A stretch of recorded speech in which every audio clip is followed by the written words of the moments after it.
Why can't we directly inject dopamine? We do. In trauma situations, dopamine is used for its vasoconstriction to slow bleeding. Dopamine is a catecholamine and is both a neurotransmitter and a hormone. You were talking about it as a neurotransmitter, but it is also a hormone. Along with what everyone else said, it's not globally increasing dopamine that causes pleasure, it's dopamine signaling in specific areas of the brain. Consider, for example, Parkinson's disease. There is a deficit of dopamine in the substantia nigra, hence prompting administration of the precursor L-dopa, and eventual mimicry of the effects of dopamine with the use of an agent such as bromocriptine to stimulate dopamine receptors directly. But such treatment risks psychotic side effects such as visual hallucinations and thus a distortion of reality reminiscent of schizophrenia, condition associated with a functional excess of dopamine and thus treated with dopamine receptor blockers such as chlorpromazine. It's why people take meth. Affects neurotransmitters very similarly to diamine. Considering how addictive meth is, even if artificial dopamine was a thing, I wouldn't want to risk it.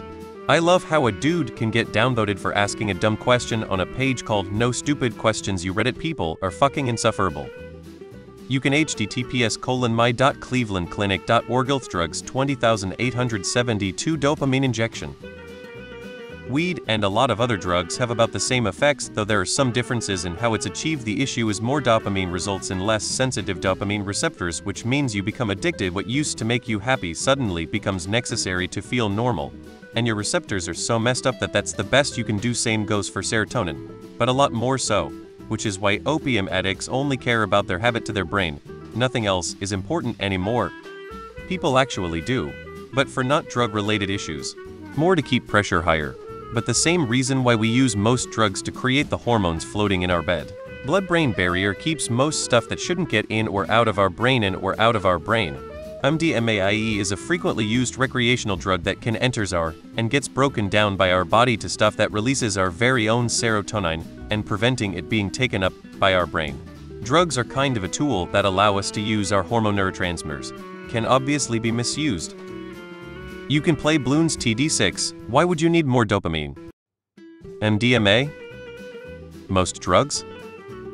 You can take L-dopa, which is what Parkinson's patient use, but then you will shake like Michael J. Fox until its effect goes away. You may feel good during those spikes of dopamine, but it will immediately lead to a crash where you will probably feel depressed or anxious, and most likely addiction to this hypothetical drug trying to keep that level of dopamine going. You can take mucuna. What if we drink it? I was actually asking myself the same question, haha. Some good responses over here.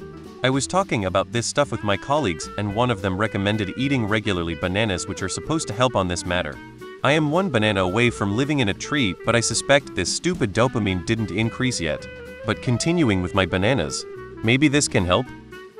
Dopamine is used intravenously as a vasopressor, inotropic and chronotropic agent, constricts blood vessels, increases force of heart contraction, and increases heart rate.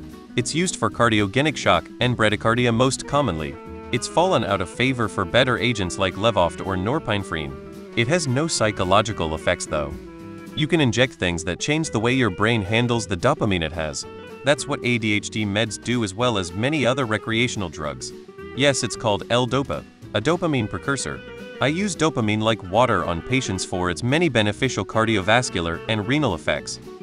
It is infused as in Roman 4 drip. It treats low blood pressure, low heart rate, and increased kidney function. We nurses give it in the ICU all the time.